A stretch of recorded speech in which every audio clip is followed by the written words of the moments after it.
Hello aspirants, welcome to SLV classes. कैसे हैं आप सभी? I just hope so everyone is fine. आज का जो लेक्चर है दैट इज यूपीपीसीएस का जो आपका एग्ज़ाम है उसके लिए इट बिकम्स इम्पॉर्टेंट। क्योंकि कहीं ना कहीं हम यहाँ यूपीपीसीएस के जो प्रीवियस ईयर क्वेश्चंस हैं उनको करने वाले हैं। किस तरीके के क्वेश्चंस आए हैं अभी तक आप लोगों के पेपर के अंदर, वो आपको एक आइडिया लग जाएगा कि आप लोगों ने क्या पढ़ा है क्या नहीं पढ़ा है। तो चलिए फिर अपने सेशन को स्टार्ट करते हैं।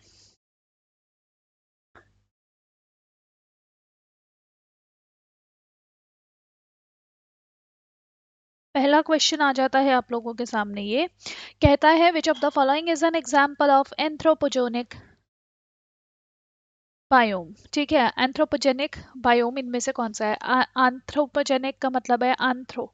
एंथ्रो शब्द का मतलब होता है ह्यूमन। जेनिक मतलब क्या होता है? जेनिक मतलब मेड। तो मैन मेड बायोम कौन सा है? मतलब आपको बताना है बस, मैन मेड बायोम कौन सा है। ठीक है, तो बेसिकली अगर आप यहाँ पे बात करोगे, फ्रेश वाटर है। क्या इंसान बना सकता है फ्रेश वाटर बायोम? जल तंत्र? नहीं, हम लोग नहीं बना सकते। ग्रासलैंड्स बना सकते हैं? बना सकते हैं क्या? नहीं, ये नेचर की बनाई हुई चीज है। रेन फॉरेस्ट हम लोग बना सकते हैं क्या? नहीं। लेकिन क्रॉपलैंड्स इंसान के द्वारा बनाया जा सकता है। तो इसमें करेक्ट आंसर आपका क्या आ जाता है? फसली भूमि आपका बिल्कुल करेक्ट आंसर आ जाता है। ठीक है। अच्छा, अब यहाँ पे एक चीज जो आप लोगों को ध्यान रखनी है वो ये है कि ये जो क्रॉपलैंड्स होते हैं ये क्या है? Basically croplands are nothing but जहाँ पे आप लोग अपना फसलें उगा रहे हो। ओके, तो इंसान अपने रिक्वायरमेंट के हिसाब से क्रॉपलैंड्स को बनाता है। ठीक। अब कुछ जगहों पे जैसे गार्डन्स हुए, एक्वेरियम्स हुए, ये सब चीजें क्या हैं? ये सब अदर एंथ्रोपोजेनिक बायोम्स है। जैसे गार्डन्स हम लोग बना देते हैं, हम लोग एक्वेरियम बनाते हैं। ठीक है, ये क्या है? ये आपके अदर एंथ्रोपोजेनिक या फिर ह्यूमन मेड बायोम्स हो जाते हैं। ठीक है, इसके अलावा हम लोग कुछ एक स्मॉल फॉरेस्ट भी आजकल हम लोग डेवलप करने लग रहे हैं। तो वो क्या है? वो सभी के सभी आपके एंथ्रोपोजेनिक बायोम्स हो जाते हैं। ठीक जी। चलिए, तो अभी अगला क्वेश्चन आ जाता है आपका, question number 2। Which of the following animals can survive for longest duration without drinking water? बताइए इनमें से कौन सबसे ज्यादा लंबी अवधि के लिए रह सकता है बिना पानी के? तो देखिए, ऑप्शंस हैं आप लोगों के पास। जिराफ, कैमल, कैंगरू या कैंगरू रैट। जिराफ है, ऊंट है, कंगारू है या कंगारू रैट्स है? अब यहाँ पे आपने सब बाकी सबका नाम तो सुना होगा लेकिन ये कंगारू रैट नहीं पता होगा आपको। ठीक है, तो ये जो क्या बोलते हैं कंगारू रैट्स होते हैं, ये ऑस्ट्रेलिया के अंदर पाए जाने वाले आपके जीव होते हैं। जो बेसिकली क्या है, जिनका साइंटिफिक नेम जो है डिपोडिमस होता है। डिपोडिमस। ठीक है, और ये जो आपके डिपोडिमस होते हैं इनको पानी पीने की जरूरत ही नहीं है। ठीक है, इनको सूखे जो बीज होते हैं ना उनके अंदर से जो पानी मिलता है उसके ऊपर ये लोग फीड कर पाते हैं। ठीक जी। तो ये इसी वजह से इनके मतलब इनकी जो पानी की रिक्वायरमेंट है वो क्या करते हैं, वो उसकी बहुत कम है। इसी वजह से ये जो कैंगरू रैट्स होते हैं ये बहुत कम मात्रा में पानी में ही अपना काम चला लेते हैं। ठीक है, और इन्होंने कुछ इस तरीके के एडेप्टेशंस की हैं कि ये जो कंगारू रैट्स होते हैं ये अपने आप को जो है बहुत आसानी से दूसरे जीवों से बचा के रख पाते हैं। ओके। अच्छा मैम, इनको हमने जो है नाम कंगारू रैट क्यों दिया है? क्योंकि ऑस्ट्रेलिया में रहते हैं इस वजह से? नहीं, इसका रीजन ये है कि ये जो है ना, जैसे कंगारू अपने दो पैरों पे कूद कूद के चल सकता है, ऐसे ही ये भी जो होते हैं ना, ये भी अपना क्या बोलते हैं कूद कूद के दो पैरों पे कूदते हैं।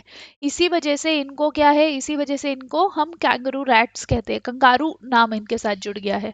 अब कंगारू रैट्स मैम जैसे हम लोगों के अंदर होता है, हम लोगों के अंदर पसीने आते हैं तो उसकी वजह से हमारे शरीर में पानी की बड़ी कमी हो जाती है। इनके अंदर पसीने आते नहीं क्या? तो यस डेफिनेटली इनके पास पसीने नहीं आते हैं। ठीक है, ये चीज ध्यान रखिएगा। तो नो स्वेटिंग, इसी वजह से इनके अंदर क्या होगा, ये पानी की कमी इनके अंदर नहीं होती है और ये अपना बहुत कम इनकी पानी की रिक्वायरमेंट होती है। इसी वजह से ये लंबे समय तक बिना पानी के जीवित रह सकते हैं। ओके।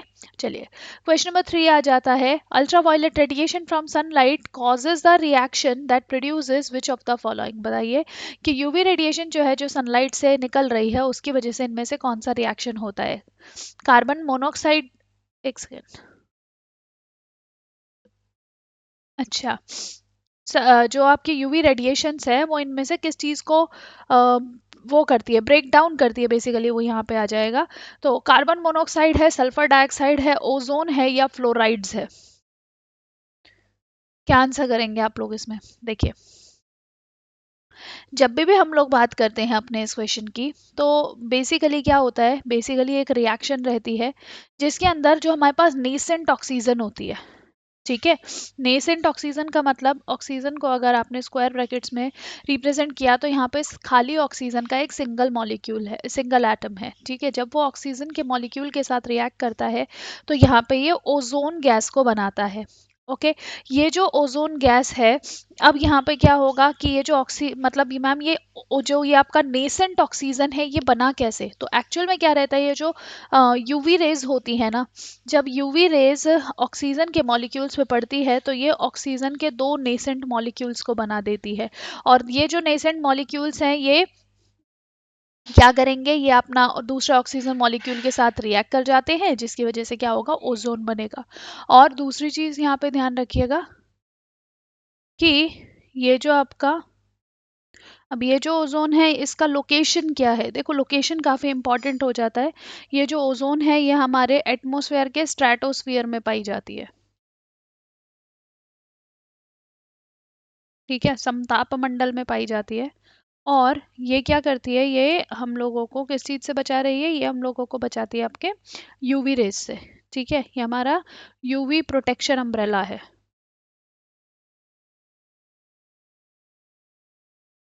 ठीक है, कहाँ पे? हमारे अर्थ के चारों ओर। ओके, तो ये क्या है, ये ओजोन जो है इसका आपको इस्तेमाल करना है, मतलब उसका प्रोडक्शन होता है due to UV radiation. UV radiation क्या करती है? यूवी रेडिएशन ऑक्सीजन को नेसेंट ऑक्सीजन में कन्वर्ट करती है। नेसेंट ऑक्सीजन ऑक्सीजन मॉलिक्यूल के साथ रिएक्ट करके ओजोन गैस बनाता है, जो कि यूवी प्रोटेक्शन का काम करेगा। और ये हमारे स्ट्रेटोस्फियर में पाया जाता है, इसको मापने की कई ऑप्शन होती है, ठीक है। यह चीज़ आप लोग ध्यान रखेंगे। चलिए, अभी अगला क्वेश्चन आ जाता है आपका, क्वेश्चन नंबर 4। कहता है, Norman Borlaug was given the Nobel prize in which field. बताइए इनमें से कौन से फील्ड में नोबेल पुरस्कार मिला था बोरलॉ जी को? तो नॉर्मन बोरलॉ बहुत ही फेमस साइंटिस्ट हैं। क्यों है भैया? क्योंकि इन्होंने क्या किया था, इन्होंने he is the actually starter of what, क्या बोलते हैं, वो ग्रीन रेवोल्यूशन है ना।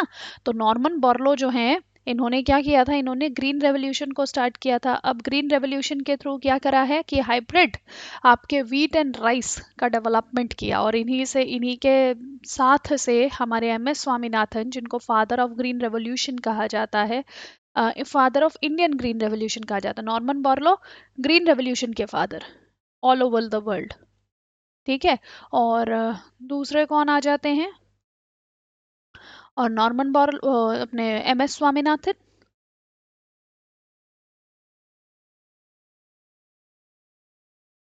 Father of Indian green revolution.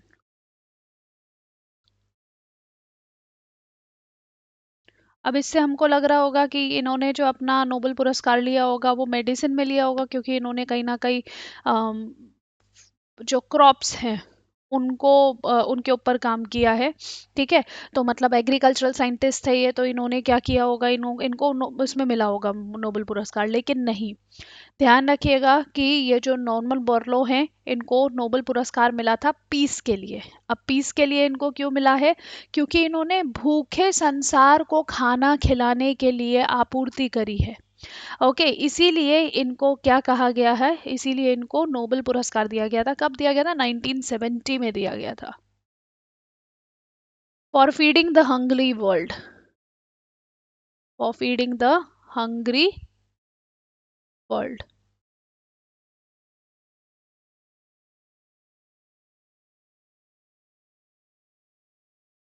ठीक है, इसी वजह से नॉर्मन बोरलो को क्या दिया गया था बच्चे? अवार्ड दिया गया था, ठीक है। तो आई होप सो ये बात क्लियर हो गई है सभी को। तो आंसर क्या हो जाएगा इसमें, एग्रीकल्चर, इकोनॉमिक्स, मेडिसिन या पीस? तो आंसर पीस हो जाएगा। विश्व में देखो ना, अगर सभी इंसानों का पेट भरा रहेगा तो विश्व में काफी हद तक शांति रहेगी, है ना। अगर पेट भूखा रहेगा मतलब पेट में दाना नहीं होगा, अन्न नहीं होगा, तो ऑब्वियस सी बात है भूख के लिए इंसान कुछ भी जुर्म कर लेता है ना। मूवीज तो बहुत सारी देखते हो आप लोग भी। चलिए, नोबेल पुरस्कार से रिलेटेड ध्यान रखिएगा कि नोबेल पुरस्कार आपका 6 कैटेगरीज में दिया जाता है। Medicine, chemistry, physics, economics, literature और पीस। ठीक है। अब यहाँ पे क्या हो जाएगा कि ये अपने जो अलग अलग आपके ये नोबेल पुरस्कार हैं, ये सब कहाँ से इनको फंडिंग मिलती है? तो बेसिकली जो हमारे अल्फ्रेड नोबेल थे, जिन्होंने बेसिकली डायनामाइट का आविष्कार किया था, ओके, उन्हीं के फंड्स से, उन्हीं के द्वारा जो कलेक्टेड फंड्स हैं वहीं से इसको स्टार्ट किया गया था। ठीक है। चलिए, कमेंट सेक्शन में आपको मुझे बताना है कि इंडिया के कितने ऐसे साइंटिस्ट हैं जिनको नोबेल पुरस्कार मिला है। ओके, कंप्लीटली इंडिया के नाम से जो आते हैं। ओके, ऐसा नहीं कि हाँ भाई हम इंडिया से रिलेटेड है वो तो इस वजह से बता दिया, नहीं, जिनको कम्प्लीटली हम मानते हैं कि इंडियन है वो। ठीक है, या मतलब वो इंडिया के नाम पे ही काउंट होता है वो पर्टिकुलर नोबेल पुरस्कार। चलिए, विच of the following pairs is not correctly matched? बताइए इनमें से कौन सा जो पेयर है वो करेक्टली मैच्ड नहीं है। रेनेटिंग इज टू चीज, जेनेटिक इंजीनियरिंग में प्लाज्मिड्स आते हैं, बिल्कुल सही है। Golden rice, vitamin A, ozone layer, troposphere. Okay, ठीक है। तो यहाँ पे आपको अभी 2 मिनट पहले ही बताया था कि ozone layer is found in stratosphere, तो कहीं ना कहीं यही ऑप्शन आपको साफ क्लियर दिख रहा है कि ये गलत है। लेकिन बाकी चीज़ें क्यों क्यों यहाँ पे क्या आना चाहिए था, ये गलत है क्यों, क्योंकि यहाँ पे स्ट्रेटोस्फियर आना था। ठीक है, समताप मंडल आना था, और सप्ताह मंडल आता तो ये करेक्ट हो जाता। तब हम इसमें बाकी चीज़ों में से हमें सिलेक्शन करना पड़ता कि हाँ भैया इनमें से कौन सा गलत है। अच्छा, इससे जस्ट ऊपर देखिए, गोल्डन राइस राइस और विटामिन ए, तो बिल्कुल सही है। विटामिन ए जो है वो नॉर्मली राइस के अंदर नहीं पाया जाता, लेकिन जो गोल्डन राइस थे उसमें हमने विटामिन ए को, प्रो कैरोटीन को इंट्रोड्यूस किया था, ताकि जो आपके लोग हैं जो खाली चावल के ऊपर डिपेंडेंट रहते हैं उनको भी विटामिन ए संबंधित रोगों से बचाया जा सके। ठीक है। अब नेक्स्ट आ जाता है आपका जेनेटिक इंजीनियरिंग। जेनेटिक इंजीनियरिंग के अंदर हम लोग क्या करते हैं, हम लोग डीएनए के स्ट्रैंड्स को लेते हैं, उसके अंदर जीन्स को हम लोग चेंज करते हैं। ठीक है, जीन्स को हम लोग सेलेक्ट करके और उसमें थोड़ा सा हम चेंजेस मॉडिफिकेशंस लाने की कोशिश करते हैं। ओके, और ये जो आपका प्रक्रिया है जिसमें हम एक ऑर्गेनिज्म का डीएनए लेके और उसको किसी वेक्टर के अंदर एंटर करा देते हैं, उसको हम क्या कहते हैं, उसको हम प्लाज्मिड कहते हैं। तो इस वजह से यहाँ पे ये प्लाज्मिड ऑप्शन भी सही हो जाता है कि प्लाज्मिड्स के थ्रू ही हम जेनेटिक इंजीनियरिंग करते हैं। अब रेनेटिंग इज टू चीज, हाँ तो बिल्कुल सही है।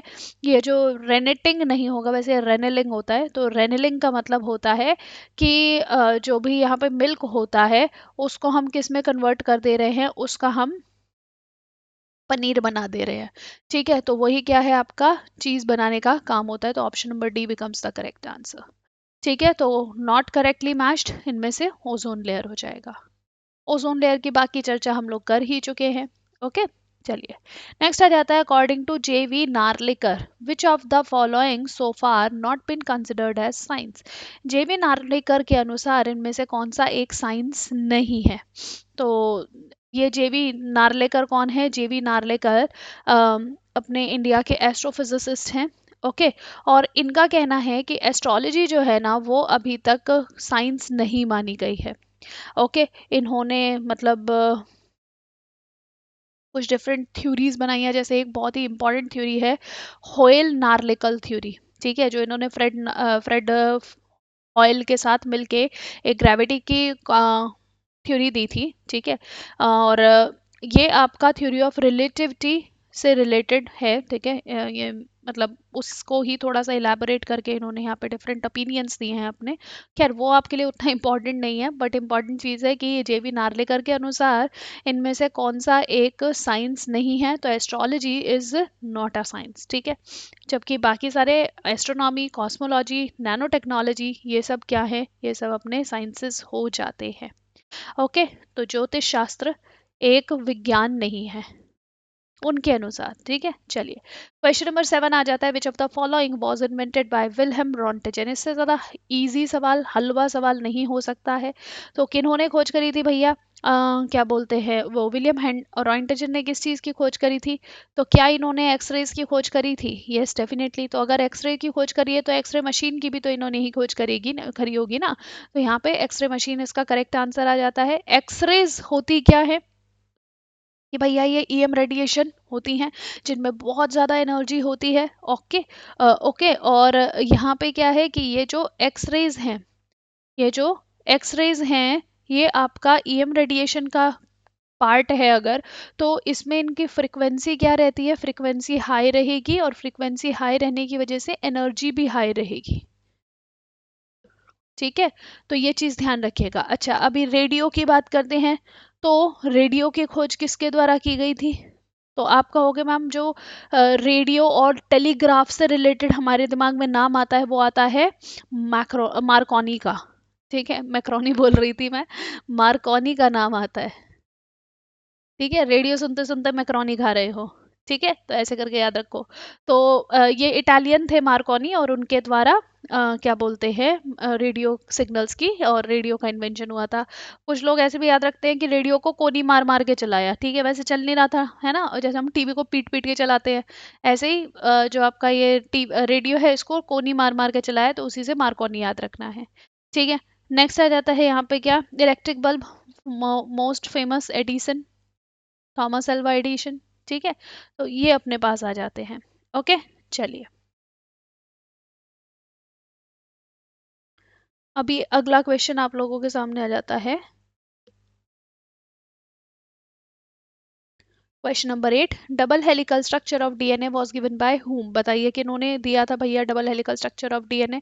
तो ये जो डबल हेलिकल स्ट्रक्चर है ये दिया था अपना किसने?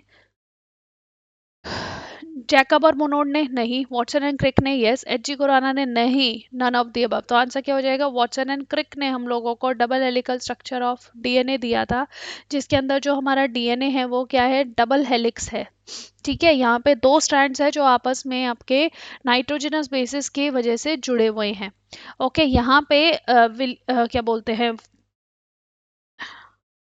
वॉटसन और क्रिक ने यहाँ पे जिनका हेल्प लिया था ये वो थे रोजलिंड फ्रैंकलिन। ठीक है, रोजलिंड फ्रैंकलिन और विलियम। ठीक है, इन लोगों ने भी यहाँ पे इनकी बहुत अच्छे से मदद करी थी। ठीक है, उनके द्वारा जो एक्सरे एक्सपेरिमेंट्स किए गए थे उसकी वजह से ये इस क्या बोलते हैं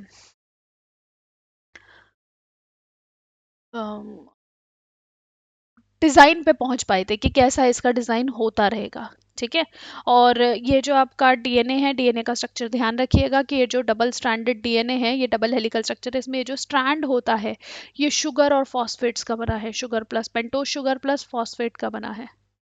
ठीक है, और ये जो अंदर जो पार्ट्स है वो क्या है? नाइट्रोजनस बेसिस है। ठीक है, क्या है ये? नाइट्रोजनस बेसिस हो जाते हैं।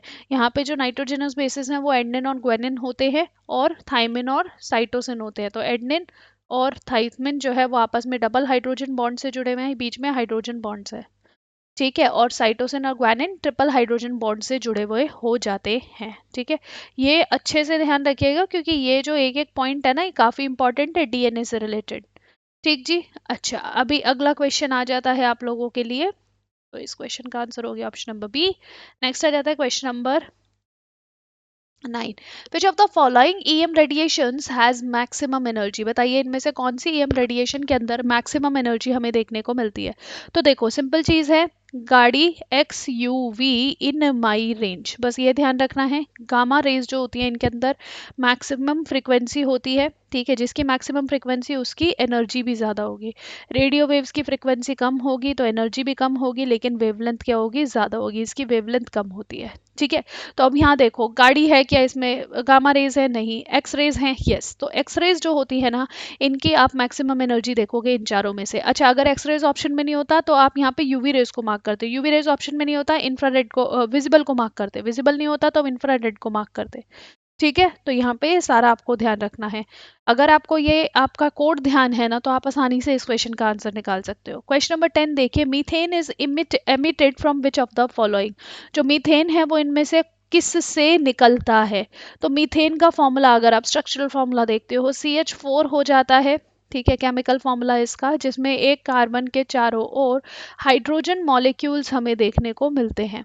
ओके, और ये जो हमारा मीथेन है ये आपका फ्लेमेबल गैस होता है, ठीक है, कलरलेस होता है, इसका कोई कलर हमें नहीं देखने को मिलता है, तो ये आपका कलरलेस गैस है, ठीक है, फ्लेमेबल है, हाईली फ्लेमेबल हो जाता है, ठीक है। और दूसरी चीज़ क्या है कि ये कहाँ कहाँ से निकलता है, तो भाई अगर आप देखो तो जो हमारे पैडी फील्ड्स हैं, ठीक, वहाँ से क्या है, वहाँ से ये काफ़ी ज़्यादा मात्रा में निकलती है मीथेन गैस। ओके, और इसके अलावा जो जैसे हमारे गाय आदि होते हैं, जब ये लोग क्या करेंगे, जब ये लोग अपना गोबर आदि करते हैं तो गोबर की वजह से भी यहाँ पे क्या होगा, यहाँ पे मीथेन के एमिशंस होते हैं। ओके, इसके अलावा जो टर्मिटरी होती है वहां से भी इसका एमिशन होगा। अब ये टर्मिटरी क्या होता है, दीमक जानते हो, दीमक, तो दीमक जब अपना पूरा का पूरा एक घर बसा लेता है ना, उसको हम कहते हैं टर्मिटरी, ठीक है, तो टर्मिटरी मतलब टर्माइट्स के कारण भी इसका प्रोडक्शन होता है, ठीक है। तो यहाँ पे क्या है, ये भी सही आंसर, ये भी सही आंसर है। तो इसके अलावा अगर आप लोगों से पूछ लिया जाए, जो आपके ये होते हैं डेल्टाज होते हैं, वहां पे भी काफी हद तक मीथेन का प्रोडक्शन होता है, ठीक है। तो यहाँ पे आंसर क्या हो जाएगा, option number C, C becomes the correct answer, ठीक है। क्वेश्चन नंबर 10 देखिए, which of the following elements is a semiconductor, इनमें से कौन से भाई हलवे सवाल आ रखे हैं। एल्यूमिनियम एक मेटल होता है, सिल्वर बेस्ट कंडक्टर है हीट एंड इलेक्ट्रिसिटी का, लेड पुअर कंडक्टर है हीट एंड इलेक्ट्रिसिटी का, और सिलिकॉन जो हो जाता है ये क्या है, ये अपना एक अच्छा सेमीकंडक्टर है, ठीक है। तो सिलिकॉन क्या है, सेमीकंडक्टर है। इसके अलावा गैलियम हुआ, जर्मेनियम हुआ, ये भी क्या है, these are also good conductor semiconductors, ठीक है, गैलियम हुआ, जर्मेनियम हुआ, ठीक है, इनको हम इस्तेमाल करते हैं सेमीकंडक्टर्स के रूप में। सेमीकंडक्टर्स का मतलब क्या है, सेमीकंडक्टर्स आपके कुछ ऐसे पदार्थ होते हैं जो क्या हैं, जो आपका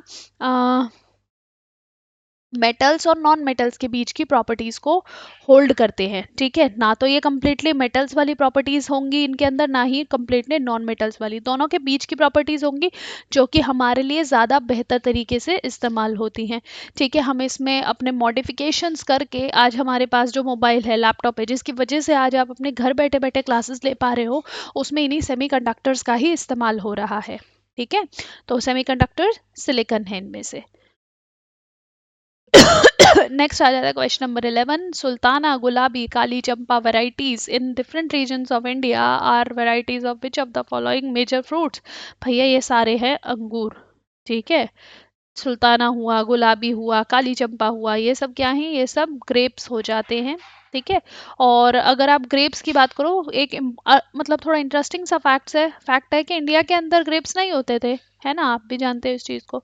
तो फिर ये इंडिया के अंदर ग्रेप्स आए कहाँ से, तो जो पर्शियन इन्वेडर्स थे ना, जो पर्शियन लोग थे, जब वो इंडिया पे आके आक्रमण करते हैं, उसी टाइम पे क्या करेंगे, वो लोग ग्रेप्स को भी लेके आते हैं, ठीक है। चलिए, तो बेसिकली यहाँ पे इस क्वेश्चन का आंसर क्या हो जाएगा, ग्रेप्स हो जाता है, ऑप्शन नंबर डी।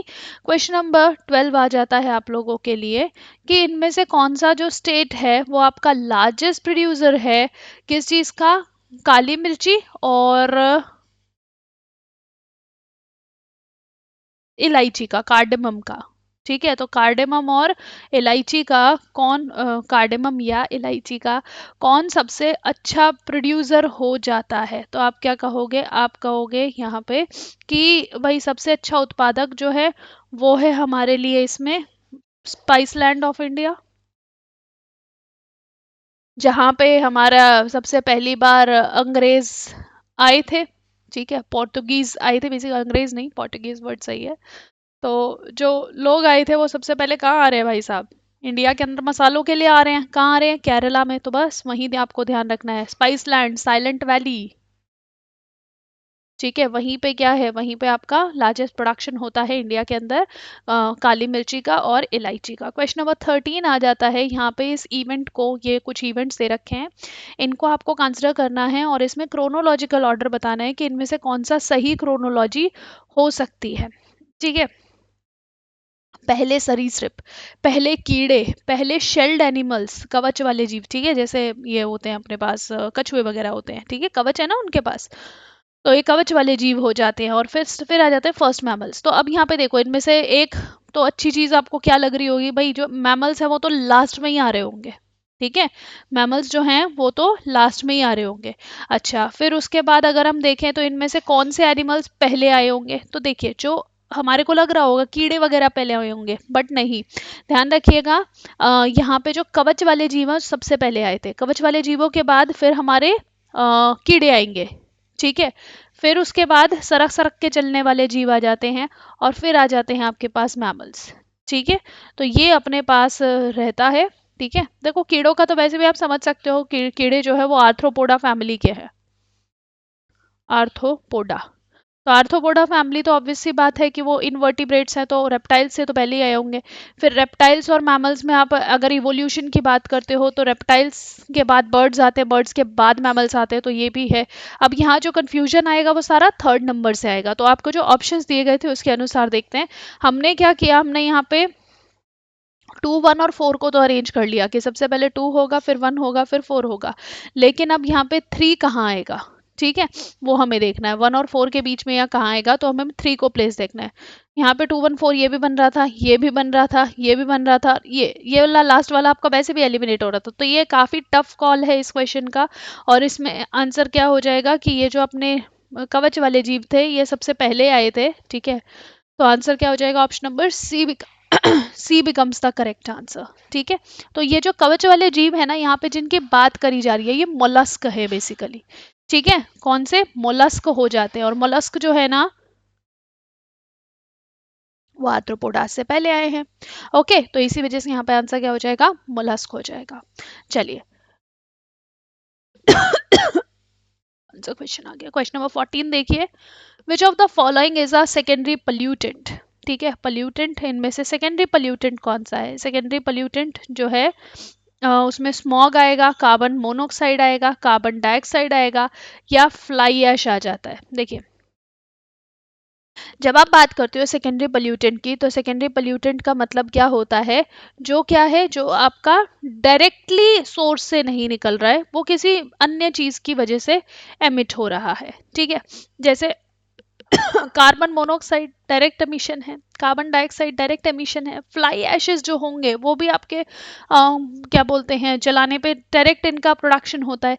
लेकिन जो स्मॉग है, what is it, it is combination of smoke and fog. अगर ये स्मोक एंड फॉग का कॉम्बिनेशन है तो ऑब्वियस सी बात है ना, सेकेंडरी पोल्यूटेंट है, ये दो चीजों से मिलके बन रहा है, ठीक है,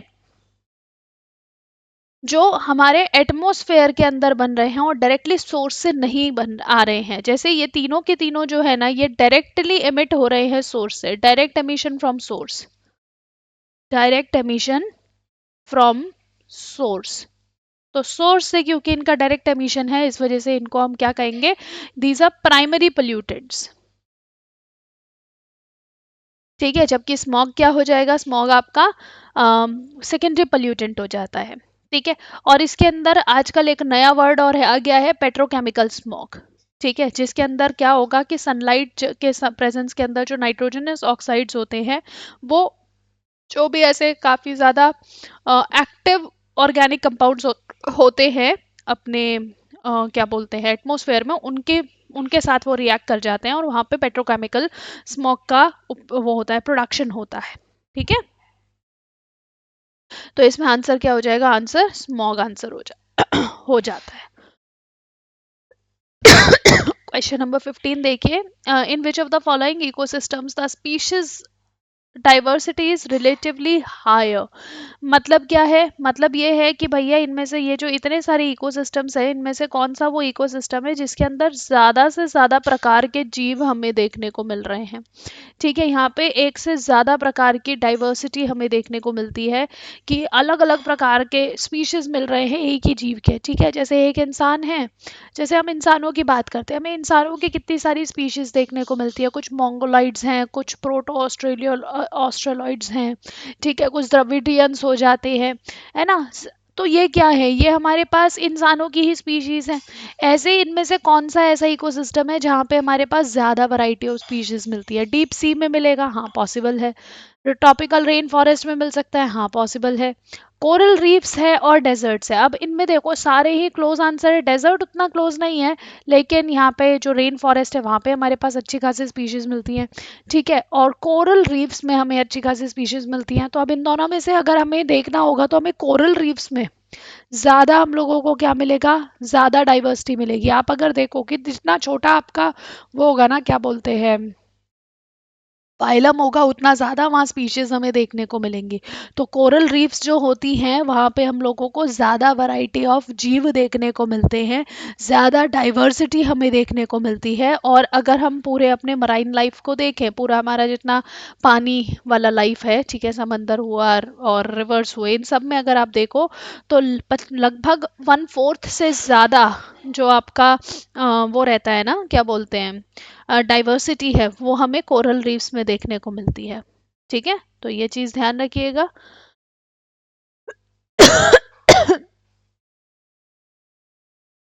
ठीक है, चलिए, तो इसका आंसर क्या हो जाएगा? Option number C becomes the correct answer. Next आ जाता है which of the following is not obtain from insects. बताइए इनमें से कौन सा इंसेक्ट से नहीं पाया जाता है? सिल्क है, हनी है, लाख है या पर्ल है? इनमें से कौन सी ऐसी चीज है जो कीड़ों से हमको नहीं मिल रही है? ठीक है, अब सिल्क सिल्क वर्म से निकल के आता है। हनी जो होगा वो एपिस या बी से निकल के आता है। ठीक है, ये जो आपका लैक है ये लैक इंसेक्ट से निकल के आता है। और जो पर्ल है ये आपका पर्ल ऑयस्टर से निकल के आता है। अब अगर आपको पर्ल ऑयस्टर का पता होगा, ये आपका मोलस्क है। मैं अभी वो कवच वाले जीवों की बात कर रही थी ना, तो जो ऑयस्टर है, सीप या शंख जो होते हैं, वो क्या है, वो बेसिकली आपके वो कवच वाले जीव हो जाते हैं, है ना। तो पहले उनका इवोल्यूशन हुआ था। तो यहाँ पे क्या हो जाएगा, यहाँ पे इसका आंसर क्या होना चाहिए? देखो सिंपल सी चीज है, जो पर्ल है वो मोलस्क से निकल के आ रहा है, जबकि ये सभी क्या ही है, सभी आपके इंसेक्ट्स हैं। ठीक है, तो आंसर क्या हो जाएगा? पर्ल इसका बिल्कुल सही आंसर हो जाता है, ऑप्शन नंबर डी, मोती। किससे निकल के आ रहा है? वो पर्ल ऑयस्टर से निकल के आता है। ओके, चलिए, अब अगला क्वेश्चन आ जाता है आप लोगों के पास। Question number 17, which of the following planets में be suitable for existence of life? मानव जीवन के अस्तित्व के लिए या जीवन के अस्तित्व के लिए इनमें से कौन सा ग्रह उपयुक्त हो सकता है? मार्स है, मंगल है, मरकरी, बुध, शुक्र, वीनस या फिर जुपिटर? तो अगर हम देखें, अभी हम लोग इतने सारे मिशंस कर रहे हैं, और इन मिशंस के अनुसार आपसे अगर पूछा जाए कौन से ग्रह पे आप अभी जाना चाहेंगे, अगर आपको बोला जाए कि अभी आपको आज ही चले जाना है, आज ही जाइए ज़रा, दूसरे ग्रह पे आपको भेजने की तैयारी करी जा रही है, तो हम कौन से ग्रह पे भेजेंगे खुद को? हम मार्स पे जाना प्रेफर करेंगे। ठीक है, क्यों? क्योंकि वो ही शायद लाइफ को सपोर्ट करेगा। वहाँ पे लिक्विड वाटर के एविडेंसेस जो हैं वो हमें देखने को मिले हैं। ठीक है, वहाँ पे ऐसे वॉल्केनोज हैं जिसकी वजह से एनर्जी प्रोवाइड करी जा सकती है। ठीक है, तो यहाँ पे क्या है, मतलब मार्स जो है ना, it could be a better option. Okay, दूसरा, मार्स को हम रेड प्लैनेट भी कहते हैं। ओके, क्यों? क्योंकि उसके ऊपर आयन ऑक्साइड्स पाए जाते हैं। Red planet due to presence of iron oxide.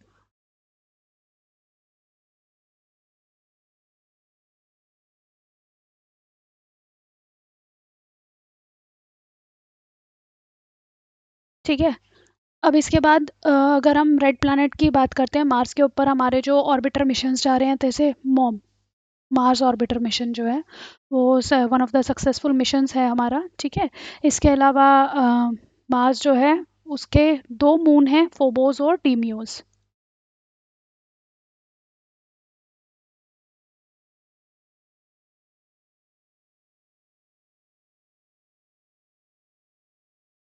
ठीक है, कौन से 2 मून से? पहला है फोबोस और दूसरा कौन सा है? डीमियोस, डीमोस। ठीक है, स्पेलिंग गलत लिखी है।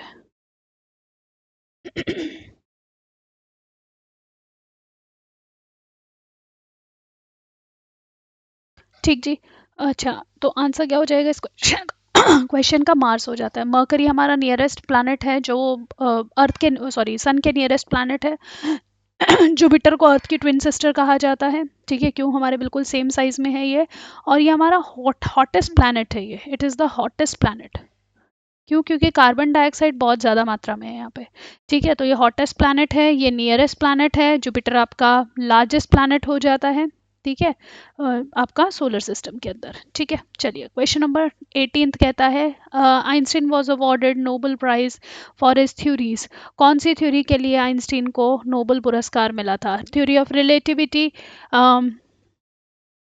फोटो इलेक्ट्रिसिटी, स्पेसिफिक हीट, या ब्राउनियन मोशन? तो भैया देखो, ब्राउनियन मोशन इनके द्वारा नहीं दिया गया था। ठीक है, दूसरा यहाँ पे अगर हम बात करें तो स्पेसिफिक हीट की भी इनके द्वारा नहीं दी गई थी।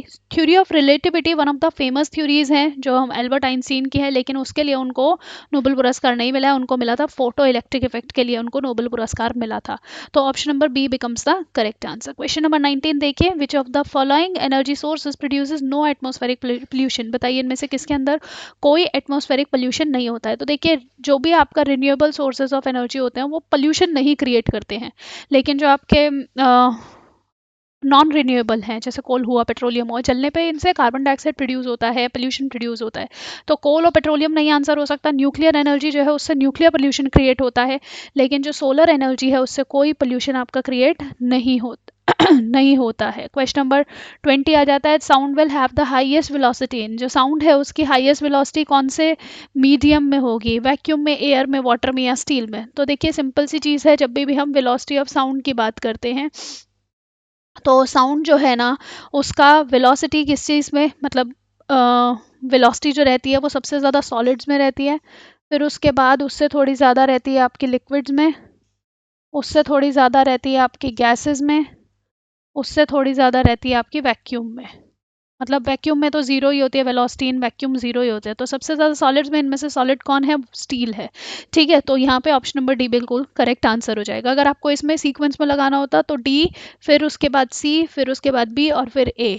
ठीक है, तो ये क्या हो जाता अपना हाईएस्ट वेलोसिटी, मतलब वेलोसिटी इन डिक्रीजिंग ऑर्डर हो जाता। ठीक, बाकी के जो क्वेश्चंस रहेंगे उसको हम नेक्स्ट लेक्चर में करते हैं। ठीक है, आज के सेशन को यहीं पे विराम देंगे, मिलेंगे नेक्स्ट सेशन में। So take care and thank you for joining SLV classes.